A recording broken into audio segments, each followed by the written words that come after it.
ఆంధ్రప్రదేశ్ ముఖ్యమంత్రి జగన్మోహన్ రెడ్డి గారు ఎప్పుడు ఏ నిర్ణయం తీసుకున్నా ఆయన వేసే ఏ అడుగైనా ఆంధ్రప్రదేశ్ రాష్ట్ర పేద ప్రజల బతుకు మార్చడానికే తప్ప మరొకటి కాదు అని చెబుతుంటారు. తాజాగా ఎన్నికల వేళ ముఖ్యమంత్రి జగన్ మరో బ్రహ్మాండమైన శుభవార్తను ప్రకటించారు. వైఎస్ఆర్ రైతు భరోసా, వైఎస్ఆర్ సున్నా వడ్డీ వంటి రుణాల పథకాల కింద నిధులు విడుదల చేస్తూ ముందుకెళ్తున్నారు జగన్. తాజాగా తాడేపల్లి క్యాంప్ కార్యాలయంలో ఏర్పాటు చేసిన కార్యక్రమంలో బటన్ నొక్కి ఆయా నిధులను లబ్ధిదారుల బ్యాంక్ ఖాతాల్లోకి నేరుగా జమ చేసే కార్యక్రమానికి శ్రీకారం చుట్టారు. వరుసగా 5వ సంవత్సరం ఈ ఏడాది 3వ విడతగా రైతు భరోసా నిధులను విడుదల చేయడమే కాదు, ఒక్కొక్కరికి 2,000 చొప్పున 53.58 లక్షల మంది రైతుల ఖాతాల్లో 1,078.36 వేల కోట్ల రూపాయలను జమ చేయడం ఎంతో గొప్ప సూచికం. వరుసగా 4వ ఏడాది సున్నా వడ్డీ పంట రుణాల కింద 10,78,615 మంది రైతులకు 215.98 వేల కోట్ల రూపాయలు వడ్డీ రాయితీ సొమ్మును ఏకంగా విడుదల చేసిన ఘనత జగన్.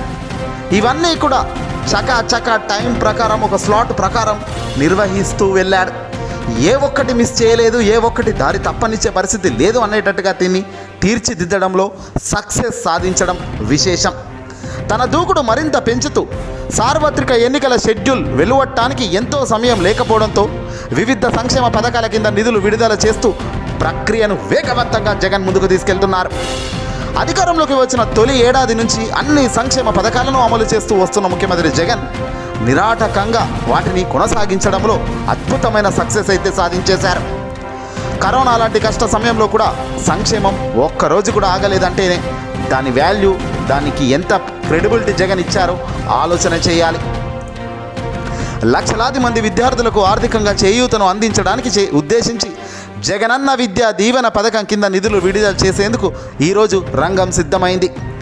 మార్చి 1వ తేదీన కృష్ణా జిల్లాలో ఈరోజు పర్యటిస్తున్నారు ముఖ్యమంత్రి జగన్.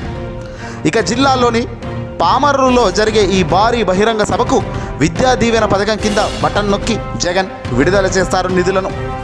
మార్చి 1వ తేదీ ఉదయం 10 గంటలకు తాడేపల్లిలోని తన క్యాంప్ కార్యాలయం నుంచి బయలుదేరి పామర్కు చేరుకుంటారు. అక్కడ ఏర్పాటు చేసిన భారీ బహిరంగ సభలో జగన్ ఖచ్చితంగా తన వ్యక్తిగత ప్రసంగం కూడా కొనసాగిస్తారు. ఎగిరెగిరి పడుతున్న చంద్రబాబు, పవన్ కళ్యాణ్లకు ఎంత దారుణంగా వాళ్ళు దూషిస్తున్నారో ప్రజలకు మరోసారి ఈ వేదిక నుంచి కూడా జగన్ తన తొలి రియాక్షన్ ఇచ్చే పరిస్థితి కనబడుతుంది. ఏదేమైనా దున్నపోతులు ఎంతమంది ఎగబడ్డా రాష్ట్రంలో మంచివాడికి ఉన్న క్రేజ్ టచ్ కూడా చేయలేరు వీళ్ళంతా కూడా, కూటములు అందరూ కూడా. ఈ వీడియోని అసలు లైక్ కొట్టి షేర్ చేయండి.